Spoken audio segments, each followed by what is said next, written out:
정부가 지난주 발표한 강제동원 해법의 여진이 이어지고 있습니다. 강제동원 피해자들은 오늘 정부의 제3자 변제를 거부하겠다는 뜻을 명확히 밝혔습니다. 일본 정치권에서 강제동원을 인정하지 않는 듯한 발언이 연이어 쏟아지는 것도 논란이 되고 있는데요. 관련 소식을 주우민에서 짚어보겠습니다.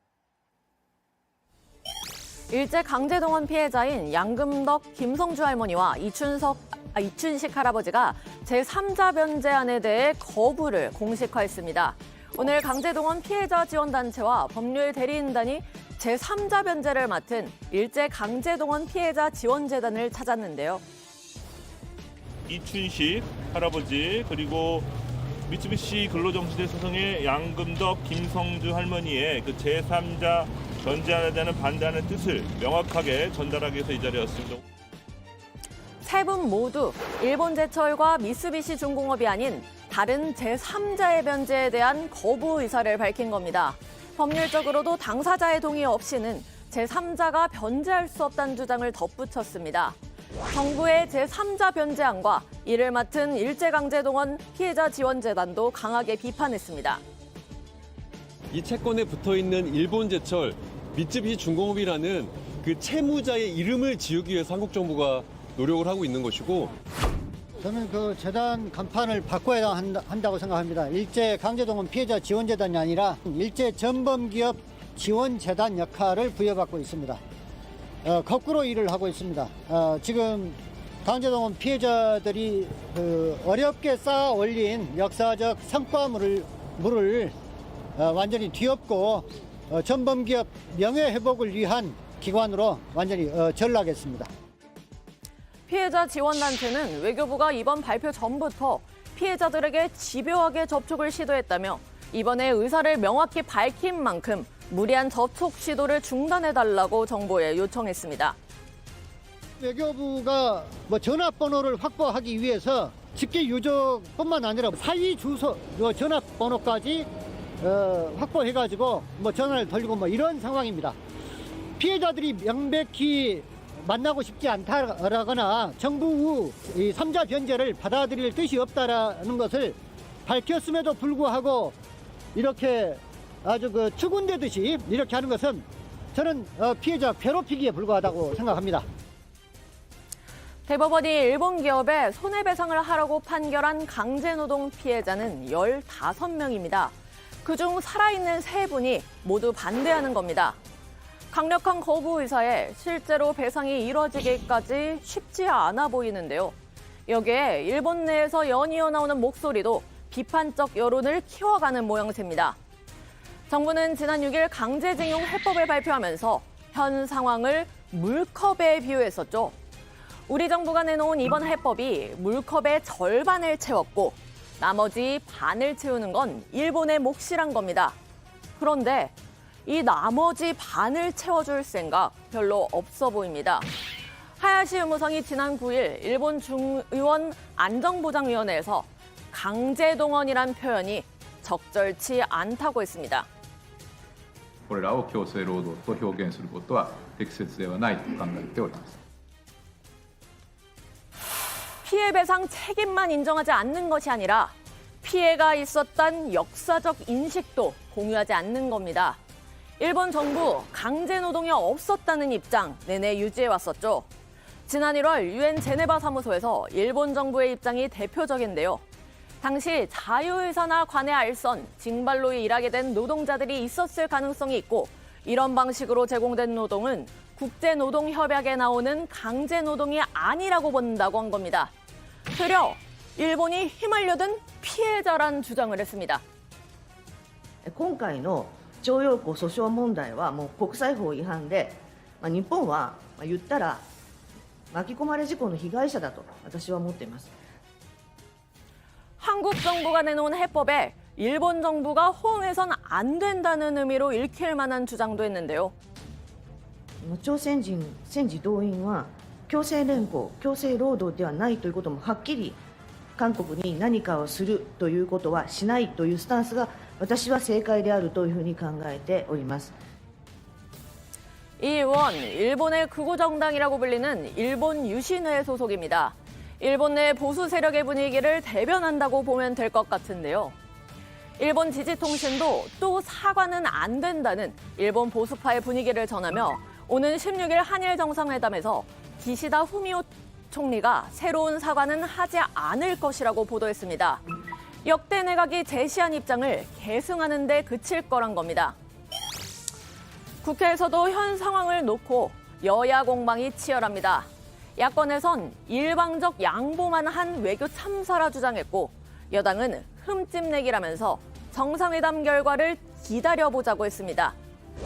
민주당은 오늘 대196 외교대책위원회를 출범하고 연이어 일본 정부의 망언이 나온 상황을 비판했습니다. 일본은 하나도 양보하는 게 없고 우리 정부만 일방적으로 양보하고 부담하고 또 국민들에게 굴욕적인 수치심을 느끼게 하는 내용입니다. 강제 동원에 대한 해결 방안이라고 우리는 말하고 있는데 상대방은 아무런 부담을 하지 않다 보니까 심지어 상대 국가에서 강제 동원은 아예 없었다. 자기들끼리 저러는 것이다. 이런 망발을 하게 만들었습니다. 국민의힘은 야당의 비판이 흠집내기라며 한일 정상회담의 결과를 보고 비판해도 늦지 않다고 했습니다. 정상회담에서 결과를 얻을 수 있을 거란 관측을 자신 있게 내놨는데요. 윤석열 대통령이 이번 기시다 후미오 일본 총리와 정상회담을 통해서 일본 정부로부터 그에 상응하는 조치도 얻어낼 계획입니다. 국회를 비롯해서 우리 국민 모두가 한 목소리를 낼수록 일본으로부터 큰 양보를 얻어낼 수 있으리라는 것은 두말할 필요가 없습니다. 하지만 야당은 한일 정상회담에 기대보단 우려를 나타내고 있습니다.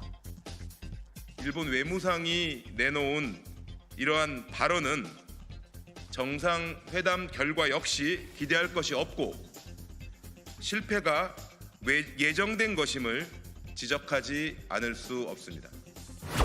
도공 목록 작성에 정신을 팔 때가 아닙니다. 특히 일본에게 군사협력에 관한 백지 수표를 상납한다면 대한민국의 앞날에 두고두고 큰 화근이 될 거라는 점을 경고합니다. 한일 정상회담을 앞둔 윤석열 대통령도 고민이 깊어질 수밖에 없을 것 같은데요. 최근 40%대를 유지했던 지지율이 30%대로 떨어졌습니다. 직전 42.9%에서 38.9%로 일주일 만에 4%포인트가 떨어진 겁니다. 강제동원 해법에 대한 국민들의 불만이 반영된 것으로 보이는데요. 이런 분위기의 편승에 민주당은 주말에 장외 집회까지 나섰습니다. 정부로선 한일 정상회담에서 반전을 만들어야 할 것 같습니다.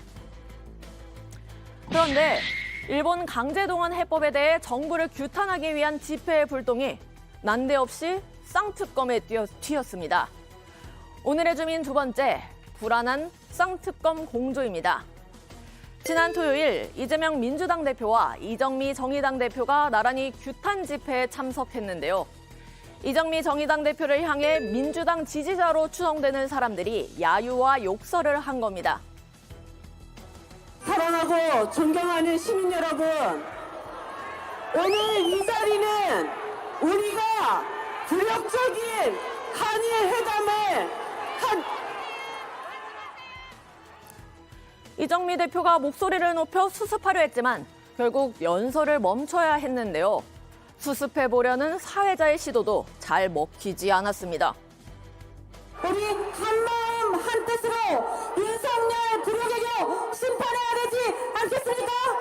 네, 존경하는 시민 여러분, 정의당 대표 이정미입니다. 이곳에 오신 여러분들과 같이 윤석열 정부의 굴욕 외교 협상을 심판하기 위해 이 자리에 함께 서 있습니다. 직전에 이재명 대표가 연설할 때와는 분위기가 사뭇 다릅니다. 이재명을 연호하고 사랑한다는 함성까지 들렸는데요. 국민 여러분 모두와 함께 자주 독립의 민주공화국을 굳건하게 지켜나갑시다. 감사합니다.